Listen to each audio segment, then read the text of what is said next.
오늘 하세나 본문은 요한복음 14장 25절에서 31절까지의 말씀입니다. 내가 너희와 함께 있는 동안에 나는 이 말을 너희에게 말하였다.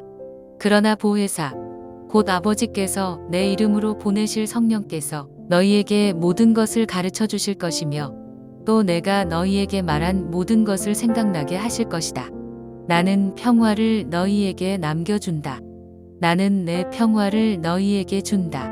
내가 너희에게 주는 평화는 세상이 주는 것과 같지 않다. 너희는 마음에 근심하지 말고 두려워하지도 말아라. 너희는 내가 갔다가 너희에게로 다시 온다고 한 내 말을 들었다. 너희가 나를 사랑한다면 내가 아버지께로 가는 것을 기뻐했을 것이다. 내 아버지는 나보다 크신 분이기 때문이다. 지금 나는 그 일이 일어나기 전에 미리 너희에게 말하였다. 이것은 그 일이 일어날 때에 너희로 하여금 믿게 하려는 것이다. 나는 너희와 더 이상 말을 많이 하지 않겠다. 이 세상의 통치자가 가까이 오고 있기 때문이다. 그는 나를 어떻게 할 아무런 권한이 없다. 다만 내가 아버지를 사랑한다는 것과 아버지께서 내게 분부하신 그대로 내가 행한다는 것을 세상에 알리려는 것이다. 일어나거라. 여기에서 떠나자. 예수님은 제자들에게 계속해서 말씀을 이어나가세요. 먼저는 이 보혜사 성령님에 대해서 말씀을 하시죠. 진리의 영이신 성령님은 이 세상 가운데 살아가는 제자들을 진리 가운데로 인도하시는데 어떻게 인도하시냐면 바로 예수님께서 가르치신 말씀을 생각나게 해주십니다. 그래서 세상을 살아가면서 흔들리기도 하고 의심이 생기기도 하는 제자들과 동행하셔서요. 그들이 예수님의 말씀을 붙잡고 순종하며 살아갈 수 있도록 도우시는 것이 바로 우리 성령님이시죠.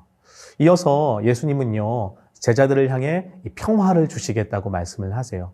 그런데 예수님께서 주시는 평화는요, 세상이 주는 것과는 같지 않다라고 말씀을 하십니다. 그렇다면 여러분, 예수님께서 주시는 평화와 세상이 주는 평화의 다른 점은 무엇일까요? 이 30절에 보면 예수님은요, 잠시 세상을 떠나시는 것과 다르게 이 세상은 이 세상의 임금, 즉 세상의 통치자가 올 것이다 라고 말씀을 하셨어요. 물론 세상의 통치자가 우리 예수님을 어떻게 할 권한은 없습니다. 그러나 여러분, 세상의 통치자는요, 세상 가운데 살아가는 제자들에게는요, 영향력을 행사할 수 있어요. 여러분, 당시 제자들이 처한 상황을 좀 생각해 보면 여러분, 로마 제국의 거대한 권력은요, 황제를 주님으로 여기면서 그를 숭배하도록 했습니다. 그래서 로마 황제는요, 자신이 가진 힘으로 세상에 평화를 줄 것이라고 이야기를 하면서 자신을 신으로 받들어 모셔라, 그러니까 자신을 추앙하고 숭배하기를 요구했습니다. 만약 이러한 로마 황제의 요구에 순응하며 살아가면요, 그들은 세상을 편안하게 평화를 누리며 살아갈 수 있었습니다. 그러나 이러한 요구를 거절하면 어떻게 될까요? 예수가 주인이심을 고백하는 자들은 어떻게 살아갈 수 있을까요? 이 세상에서 살아가는 게 굉장히 고되고 힘들었을 거예요. 로마의 힘과 권세 앞에 고난과 역경을 맞이하게 되는 것입니다. 이러한 세상을 살아가는, 세상 가운데 살아가는 제자들을 향해 예수님께서 어떤 말씀을 하셨냐면 세상의 평화가 아니라 바로 주님이 주시는 평화를 맛보라고 말씀을 하신 거예요.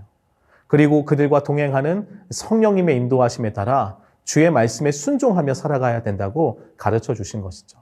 이것은 곧 예수님이 자신의 이 땅을 떠나실 때 예수님의 부재 속에서 세상의 통치자가 모든 것을 다스리는 것처럼 보일지라도 제자들을 향해서 그것이 아니라 예수님께서 하신 말씀을 기억하고 믿으라고 말씀하신 것이죠. 그래서 눈에 보이는 상황에 따라 세상의 군왕 앞에 자신의 삶을 내어 맡기는 것이 아니라 눈에 보이지 않아도 여전히 온 세상을 다스리는 주님의 말씀을 따르도록 격려하고 계신 것입니다. 비록 예수님의 부재 속에서 힘겹고 어려운 상황이 지속되지만 그럼에도 불구하고 우리가 주님의 말씀을 붙잡고 살아가면 어떻게 될 거라고 말씀을 하시나요? 31절 말씀처럼 예수님의 말씀을요, 우리 삶을 통해 세상 가운데 증거하게 되는 것입니다. 저는 오늘 말씀을 묵상하면서 세상 가운데 살아가는 우리의 삶을 떠올려 보게 되었어요. 여러분, 우리가 살아가는 세상은요, 마치 로마 황제가 우리에게 평화를 주겠다고 약속하는 것처럼 우리에게 편안한 삶, 평화를 주는 것처럼 평화를 주겠다고 하는 것들이 많아요. 그것이 돈이기도 하고요, 명예이기도 하고, 인기이기도 하고, 권력이기도 하죠. 세상을 살아가다 보면 정말로 그것들이 우리에게 평화를 주는 것처럼 느껴질 때가 많습니다.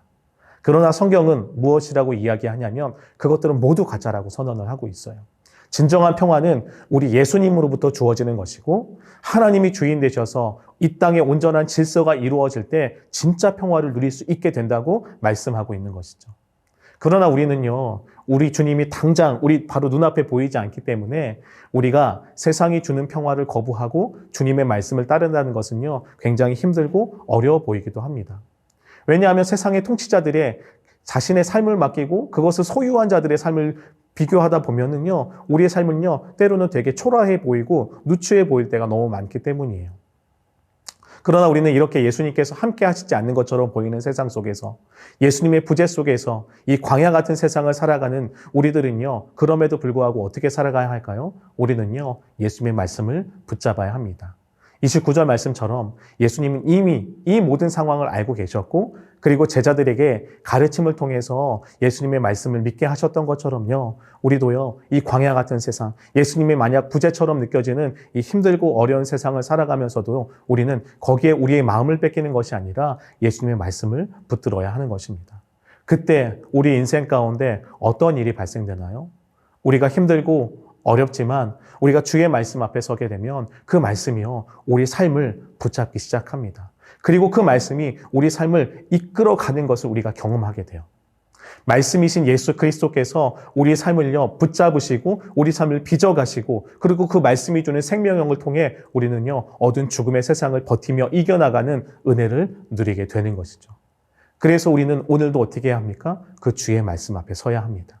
성령의 도우심을 구하며 그 말씀 앞에 머무르는 삶을 살아가야 돼요. 그때 말씀이신 예수님은요, 우리의 삶을 붙잡아 주실 뿐만 아니라 우리의 삶을 새롭게 하셔서 이 광야 같은 인생도 버텨나갈 수 있는 힘을 주시고요. 더 나아가 예수님의 말씀의 성취를 통해서 우리는 진정한 평화를 누리게 되는 것입니다. 그리고 우리 주님은요, 이렇게 주의 말씀에 붙들린 인생을 통해서 하나님의 살아계심을 이 세상 가운데 증명해 나가실 것입니다. 사랑하는 성도님들, 그래서 오늘 하루 이 말씀이신 주님과 동행하는 삶이 되길 축복합니다. 세상 가운데 보이지 않는 하나님을요, 우리 삶을 통해 증거하는 그 제자의 삶이 바로 우리의 삶이 되었으면 좋겠습니다. 오늘의 하시조는 우리 교회 청년부를 위해 기도하는 것입니다. 청년부가 예수 그리스도의 제자로서 하나님을 알고 예배하며 하나님 나라를 이 땅에 이루기 위해 오늘을 살아가는 예수 공동체가 되기를 함께 기도해 주시기 바랍니다. 오늘의 하시죠? 함께 하시죠.